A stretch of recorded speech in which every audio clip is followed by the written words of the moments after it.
మరి ఇక్కడ okay TV శ్రావ్య ఆధ్వర్యంలో యూట్యూబ్ ఛానల్స్ అందరికీ షీల్డ్గా మరి శ్రావ్య తన వంతు ప్రయత్నంగా ఒక రౌండ్ టేబుల్ సమావేశం పెట్టడం జరిగింది. ఇవాళ ప్రతి దాంట్లో అడ్వాంటేజెస్ ఉంటాయి, డిసడ్వాంటేజెస్ ఉంటాయి. అది మెయిన్ స్ట్రీమ్ మీడియా అయినా సరే, యూట్యూబ్ అయినా సరే, దాంట్లో ఉంటే సవరణలు చేసుకోవాలి, చట్టపరమైన చర్యలు తీసుకోవాలి. కానీ బ్యాన్ చేద్దామనే ఒక దుష్టాలోచనతో ఉంటే ఎట్లా అనిపిస్తుంది అంటే ఏరు దాటంగానే తెప్పదగలేసే రకంగా ఉన్నది రేవంత్ రెడ్డి పని. నా మీద వచ్చిన అభియోగాలు ఎవరి మీద రాలే. 2 ఏళ్ల కింద యూట్యూబ్లలో మెయిన్ స్ట్రీమ్ మీడియా ఫస్ట్ రోజు ఎంత నెగిటివ్ అంటే ఒక ఇండియాకి ఒక అతి ప్రమాదమైన తీవ్రవాది లెక్క చూపించినాక తెల్లారి మెయిన్ స్ట్రీమ్ మీడియా నుంచి ఒక బ్రోకర్ వచ్చిండు నా దగ్గరికి. 3 కోట్ల ఆఫర్ తోటి వచ్చిండు. ఫస్ట్ రోజు అంతా చేసేసారు.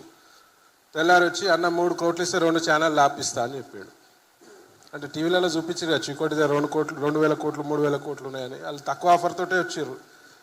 నేను చెప్పిన ఇంకేసుకోండి రా నాయన, నాకు తెలుసు ఎట్లా డిఫెండ్ చేసుకోవాలో, ఇంకెంత వేసుకోవాలో, ఇంకెంత బ్యాడ్ చూపించాలో చూపించు. ఆ రోజు నాకు వెంటనే ఏదైనా ఛానల్ అంటే యూట్యూబ్ ఛానల్. నిజం నిప్పులెక్క చూపించిన channel YouTube channel. Farm house కాడికి వేరు యూట్యూబ్ ఛానల్. ఒక వర్గం చెప్తారు గవర్నమెంట్ ఏది main stream media Chikoti animal smuggling చేస్తున్నారు అంటే ఏదో ఒకటి. ఇంకా నేను పైసలు ఇవ్వాలంటే ఇంకా కోపం వచ్చింది వాళ్ళకి. కానీ యూట్యూబ్ ఛానల్ చీకోటి జంతు ప్రేమికుడు అని చూపించారు. ఇలా జనాలు జంతు ప్రేమికుడుగానే చూస్తారు. అంటే అది యూట్యూబ్ ఛానళ్ళకి వాళ్ళనే అని చెప్పి సందర్భంగా తెలియజేస్తున్నా.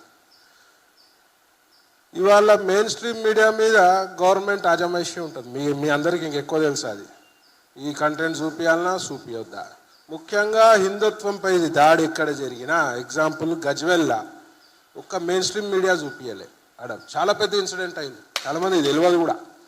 ఓన్లీ ఆడ ఒక స్ట్రింగ్ ఆపరేషన్ లెక్క యూట్యూబ్ ఛానళ్ళు పనిచేస్తే జనాలకు ఒక 20% 30% తెలిసింది. సో ఎక్కడ కూడా నీతిగా నిజాయితీగా పనిచేసే ఛానళ్ళు ఎక్కువ మటుకు ఇలా యూట్యూబ్ ఛానళ్ళే ఉన్నాయి. సరే 1-2 ఛానళ్ళు ఉంటాయి, అన్నీ అందరి దాంట్లో అన్నీ ఉంటారు కదా, లంగలు దొంగలు కూడా ఉంటారు అన్నిట్లా. దాన్ని మనం చూసుకుంటూ పోవాలి. కానీ దీనిపై ఏదో ఆజమాయిషీ చేయాలి, దీనిపై యూట్యూబే లేకుండా చేయడానికి, ట్యూబ్ లేకుండా చేయడానికి చేస్తామని చెప్పి మాట్లాడితే ఇవాళ రేవంత్ రెడ్డి జనాలకు అందుబాటులో, మారుమూల ప్రాంతాలకు అందుబాటులో వచ్చింది మెయిన్ స్ట్రీమ్ మీడియాతోటి కాదు. ఆ రోజు కాంగ్రెస్ పై కూడా బీఆర్ఎస్ వాళ్ళ ఛానళ్ళు మొత్తం మ్యాక్సిమం ఛానళ్ళు మెయిన్ స్ట్రీమ్ ఛానల్ అన్ని బీఆర్ఎస్కి కొనసాగలలో పనిచేసినాయి. ఆ రోజు హీరోని చేసింది రేవంత్ రెడ్డిని అంటే యూట్యూబ్ ఛానల్లే. మరి అలా నువ్వు మంచి పొజిషన్లు ఉన్నా అని చెప్పి యూట్యూబ్ ఛానళ్ళు 1-2 మా చెల్లె శ్రావ్య యాంటీ ఉన్నది, ఇంకా వేరే ఛానల్ యాంటీ ఉన్నారని చెప్పి వీళ్ళ మీద కోపం మొత్తం యూట్యూబ్ మీద చూపిస్తట్టున్నారు శ్రావ్య. అంతేనా? ప్రజల పక్షం ఈమె బీఆర్ఎస్ వాళ్ళతో కూడా కొట్లాడుతుంటే నేను ఓ రోజు ఫోన్ చేసి చెప్పిన, అమ్మ నువ్వు ఆడపిల్లవి జాగ్రత్తగా ఉండు, బీఆర్ఎస్ వాళ్ళు అడ్డగోళ్ళు కేసులు పెట్టడానికి ప్రయత్నం చేస్తారన్న తెల్లారి ఈమె బండి సీజ్ చేసిర్రు, ఏదో ఊర్లో చేసిరుగా, ఆరుమూరు జీవన్ రెడ్డి దగ్గర ఈమెను అరెస్ట్ చేసిర్రు, పోలీస్ స్టేషన్లో కూర్చోబెట్టారు.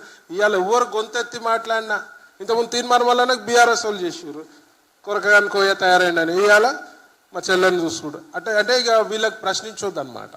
డెఫినెట్గా యూట్యూబ్ ఉండాలి. యూట్యూబ్ని నిషేధం చేస్తే పెద్ద ఎత్తున తిరుగుబాటు జరుగుతుంది అని చెప్పి సందర్భం తెలియజేస్తూ, మరి ఎంతోమంది హానెస్ట్ జర్నలిస్టులు విఠలన్న నన్ను మస్తు తిట్టిండు విఠలన్న, కానీ పట్టించుకోలే. రోజు ఫోన్ చేసి అన్న విఠలన్న నన్ను తిట్టినావు ఆ రోజు, మరి సబ్జెక్ట్ తెలుసుకున్నావా, నువ్వు మేధావన్నా, నేను కొంత చాలా మేధావిగా భావిస్తా, మరి మీరు ఎట్లా మాట్లాడిరని ఓపెన్గా అడిగిన ఫోన్ చేసి. లేదన్నా నాకు సబ్జెక్ట్ మీద అవగాహన లేకుండా చెప్పుడు మాటలకి లోనైనా, సారీ అని చెప్పిండు. నాకు సారీ అవసరం లేదన్నా, మీరంటే నాకు అభిమానము. సో తప్పులు జరుగుతాయి, ప్రతి మంది నాతో కూడా దునియా తప్పులు జరుగుతాయి. తప్పులు సవరించుకుందాం, యూట్యూబ్ ఛానల్ సవరించుకుంటారు. ఇక తమ్నైల్స్ విషయానికి వస్తే నా మీద పెట్టిన తమ్నైల్స్ ఎవరు పెట్టరు, నేను చూసి నవ్వుకుంటా. లోపల మ్యాటర్ అయితే ఉండదు కదా, తెలుసు కదా జనాలకి, చూడాలని వాళ్ళు పెట్టుకుంటారు. మనం చెప్దాం, కొన్ని ఛానల్ వాళ్ళకి సంజాయిద్దాం. ఇక యూనిటీ విషయం అయితే చూస్తున్నా నేను, ఇక్కడ ఫుల్ నిండిపోయి ఉంటుంది ఛానల్లో అనుకున్నాను నేను. ఎవరు ఫైట్ చేసినా ఇలా శ్రావ్యకు పేరు వస్తుందా, విఠలన్నకు పేరు వస్తుందా, మైపలన్నకు పేరు వస్తుందా అని చూడకుండా వ్యవస్థ ఉంటేనే మనం ఉంటామని ఒక ఆలోచనతో ఉండాలి. వ్యవస్థ ఉంటేనే మన మనుగడ ఉంటుంది. ఎంతోమందికి జీవనోపాధిగా యూట్యూబ్ ఛానల్స్ ఉన్నాయి. ఎంతోమంది జర్నలిస్టులు మెయిన్ స్ట్రీమ్ మీడియాలో మాట్లాడితే కట్ చేస్తారు, ఎందుకంటే యాంటీ గవర్నమెంట్ మాట్లాడి ఏం చేసిన. సో యూట్యూబ్ ఛానల్లో ద్వారా జనాలకి రీచ్ అయ్యే అవకాశాలు ఎక్కువ ఉన్నాయి. అలా ఎవరు కూడా ఫోన్లు చూస్తారు. నేను కూడా TV9, TV5, NTV తక్కువ చూస్తాను, యూట్యూబ్ ఛానల్లే నమ్ముతాను నేను కూడా ఎక్కువ, వీటినే చూస్తా. ఎందుకంటే వీళ్ళకి అడ్వర్టైజ్మెంట్ల గురించే కదా వీళ్ళ బాధ అంతా.